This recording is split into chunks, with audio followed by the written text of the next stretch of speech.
What is up YouTube? In this video we'll be covering a Delhi land standard build order guide and covering the different unit compositions to make in both Age 2 and Age 3 based on what your opponent is making, and how to decide which Age 3 landmark to go up with, the Compound of the Defender or the House of Learning. At the moment, due to hitting a certain Twitch subscriber goal for my 45-day challenge, I am currently giving away 10 free coaching sessions to my viewers. In order to have a chance to receive one of these coaching sessions, all you have to do is leave a comment on this video and you'll go into a random raffle in order to win one of these coaching sessions. So if that interests you, leave a comment below to have a chance to win.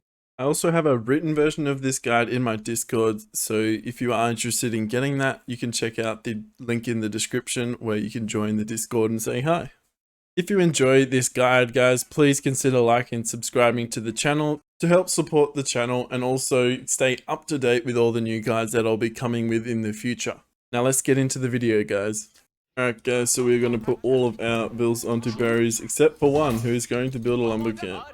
Few vills straight away. Now, in this particular build order, I'm not going to open with a second scout just for, I guess, ease of understanding what's going on here. But in a lot of matchups, I tend to go for double scout. So take in wheelbarrow as soon as possible, and your forestry here, and then your first new vill is going to go out to go. Continue scouting around your base for sheep. If I go 2 scouts, I like to go aggressive with 1 scout, and the other one can come back at home and get all the other sheep. We're going to have a total of 2 on gold here. And then once we have 2 on gold, 1 on wood, 5 on food, we're going to start bringing vills to sheep. And we're going to build a house with our second gold vill here.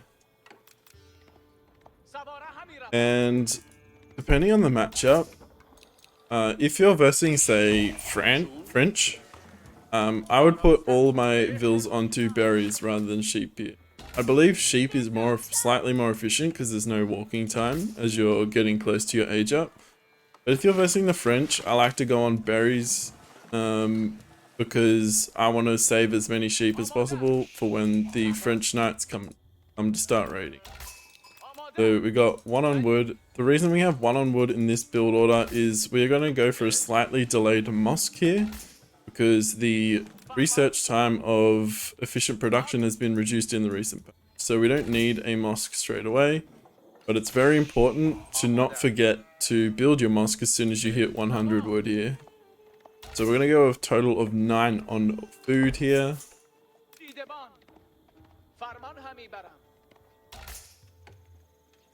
And as soon as you get the 100 wood, build your mosque. Now I built my mosque to cover my mill, my mining camp and my lumber camp. New vills onto wood now. Now, I'm not focusing too much on the scouting direction in this particular build order as it's just a demonstration.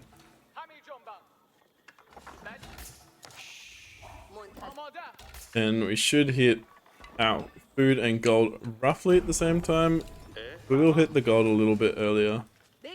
We're going to manually drop off here. I'm going to build the Dome of Faith.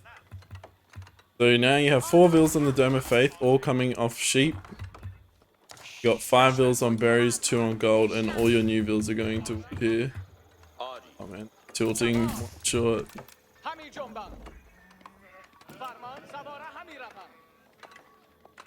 So as soon as you built your mosque as well, something I forgot to mention is you need to take in efficient production straight away. So this will finish right after you start aging, and then you can get sanctity as soon as you're up as well.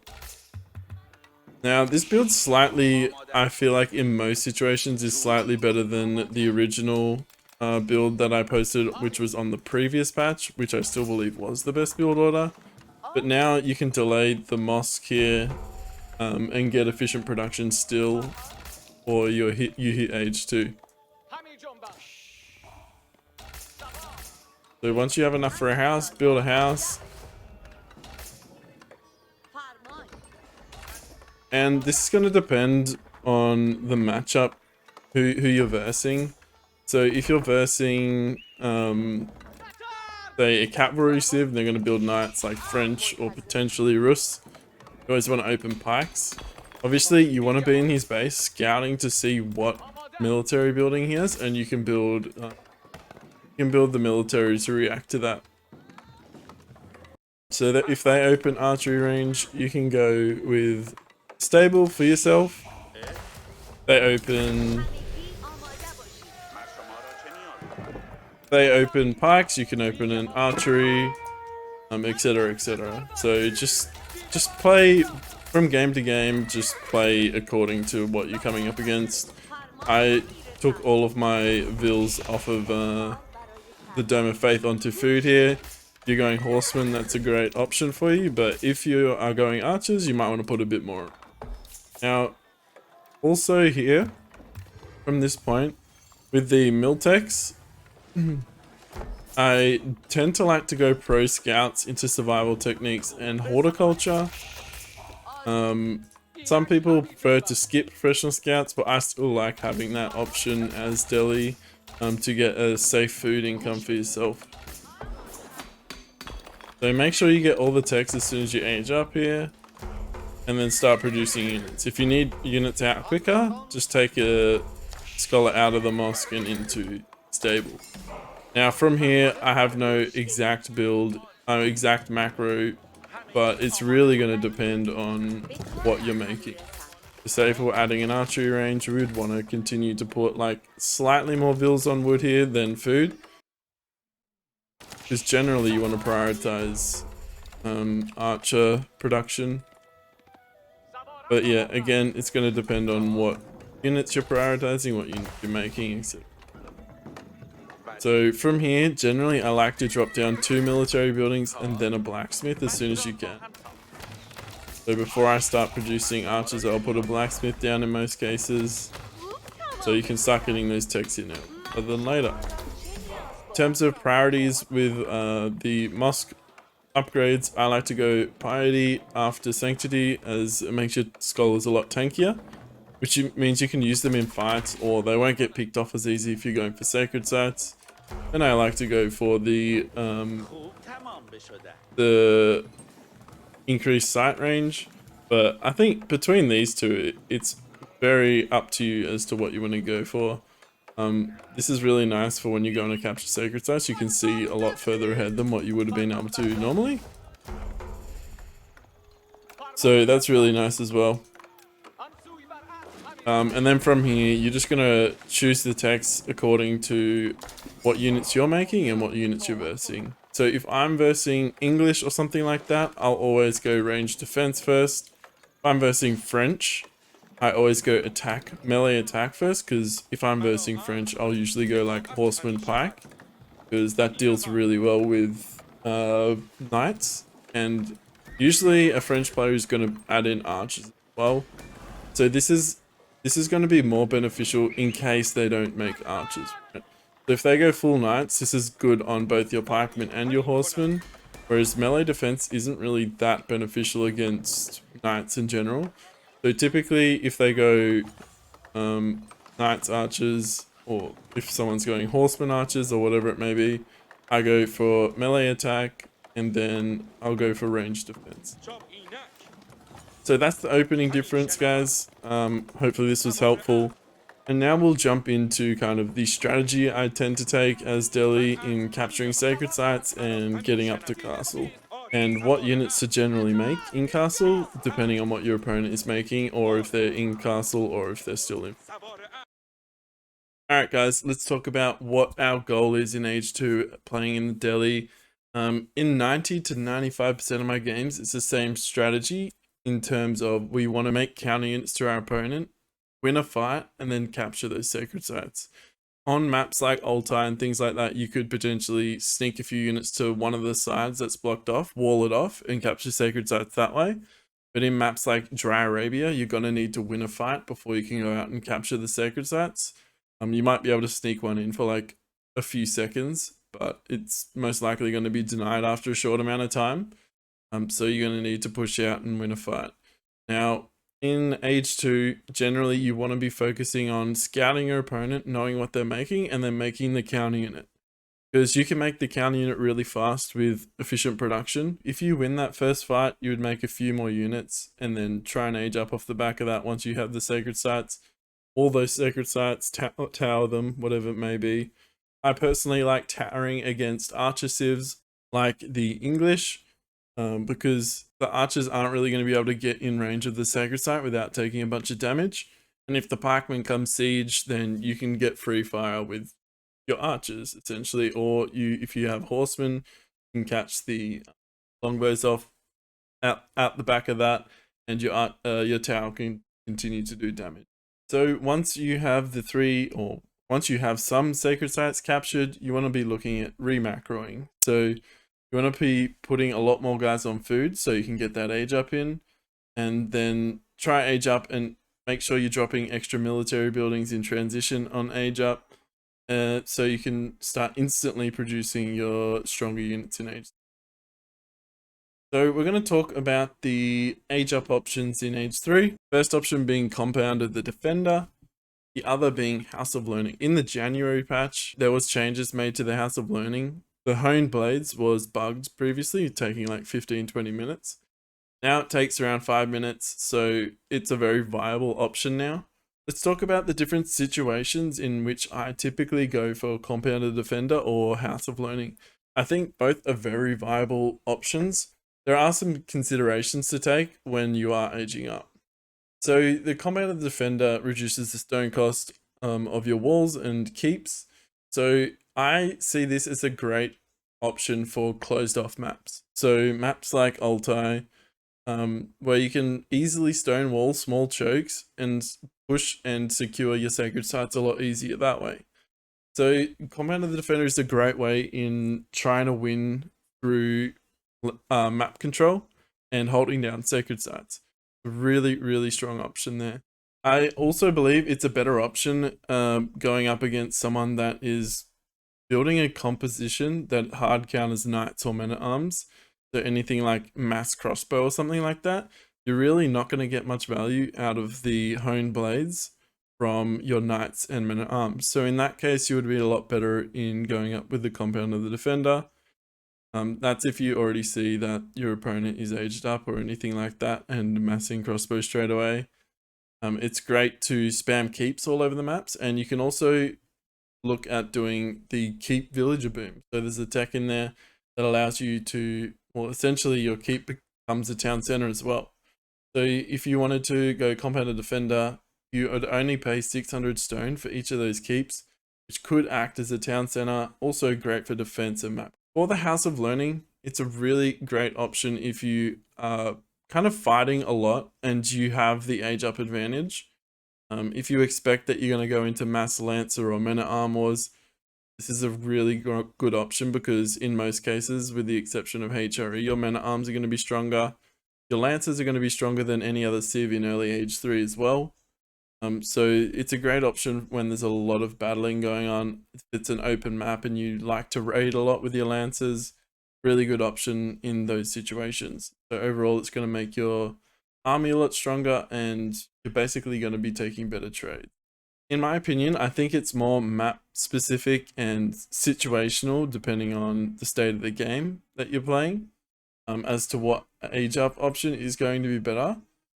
Originally, I was probably splitting like 80% House of Learning and 20% Compound of the Defender, but I'm actually starting to think that Compound of the Defender is a lot better option than what people kind of give it.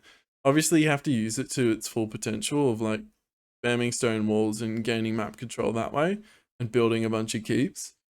But I think a lot of the time, if your opponent's walled off or if they have the counter composition, you're really not getting that much value from House of Learning compared to if you went from Compound of the Defender. So again, take it by game, test it out in different situations, but you can use what I've suggested as kind of a guideline there. I wanted to talk about different compositions that you have available as Delhi in the early Castle Age. As Castle Age develops, you're most likely going to be constantly switching between different types of counter units if it extends beyond a certain point in Castle Age. This guide isn't as relevant for the late castle ages or imperial ages, but it's going to be very relevant for what you should be looking to do as soon as you hit castle. If your opponent is still in feudal and you know he won't be aging within the next 1 or 2 minutes, mass men at arms because most civs can't deal with this, and then add in elephants on the back line of that. They're really going to struggle with dealing with that. Very strong units in early castle age. The only counter to a men at arm in when someone is in feudal age is the French or Rus knights. So that leads on to my next point, is if you are versing the French or Rus and they're making a lot of knights with potentially like limited amount of spears, then you want to start adding lancers into your army straight away. It's going to give you the mobility to keep up with knights, and your lancers are going to be stronger than their knights as well. So I believe that lancers is a great option if you are up against mainly the French and potentially Rus as well, depending on how heavy they're going on the lancers or knights themselves. If your opponent also doesn't have many pikes or no pikes at that stage of the game, lancers are a really great option. Even if they start adding in pikes, it's likely that the numbers are going to be too small to deal with your age 3 lancers. If they do manage, if they drop like 4 or 5 barracks and they start pumping out a bunch of pikemen, then you can switch into men at arms, which will again hard counter their units there. Alright, let's talk about the compositions if you're both in castle age. If your opponent is massing men at arms, you yourself want to go probably men at arms and crossbow. Could add in lancers, but the thing is they've probably got a lot of barracks out and they can easily add in pikes if they need to. If your opponent is making lancers or knights, make your own lancers and sprinkle in some either pikes or crossbow to add to the DPS.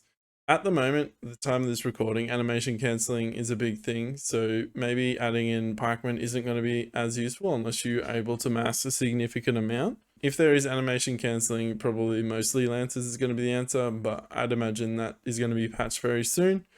So add in pikes and crossbow if they're mostly making lancers or knights. If your opponent is massing crossbow, you should look at making elephants and potentially add some archers or pikemen to frontline.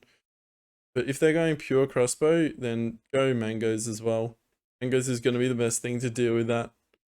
If your opponent is massing melee units like pikes and men at arms and adding in a bunch of mangonels in that, I recommend going some of melee infantry of your own, adding in tower elephants, and also adding in a bunch of mangonels yourself. So you might be wondering why you don't go springold straight away. And the reason is, even if they say they have 3 mangonels, and those 3 mangonels get a shot on off your front line, say a total of 5 mangonel shots which were thrown in that engagement. Your whole front line, and if you have like crossbow or anything like that, is probably either going to be dead or heavily damaged. And that just gives the pikemen free reign to go on top of your springolds, kill all those springolds, then you have no DPS left. Most of your units are dead, and also you only have springolds, which aren't going to do damage to their infantry. So adding in mangoes is really helpful before you add in springolds, because you can do a lot of damage to their frontline melee as well. And say you trade both your front lines. So you lose your front line, he loses his front line. Say he has maybe a few backline units like crossbow or archers or whatever. Who's going to win? A tower elephant or some archers? So the tower elephant can literally just walk through the archers. It'll do damage along the way. And then it can just walk on top of the mangonels and start killing the mangonels. Whereas his front line is mostly dead. And that gives you opportunity to keep raining fire with your mangonels on all their units as well. So it either forces their mangoes back to stop shooting at all, or you're going to kill the mangonels. Once you do have, say, around 3 mangonels, I would recommend adding in springolds to counter their mangonels. But before that, I think having mangonels before springolds is really important. Unless you're like super walled up and you can just use your springolds to shoot through the wall while they're not doing any damage to you, I recommend going mango on mango first. That covers it for the Delhi land guide here. If you have any questions, feel free to leave them in the comments. And if you did enjoy this video, please consider liking and subscribing, and I'll catch you all in the next one, guys. Peace out.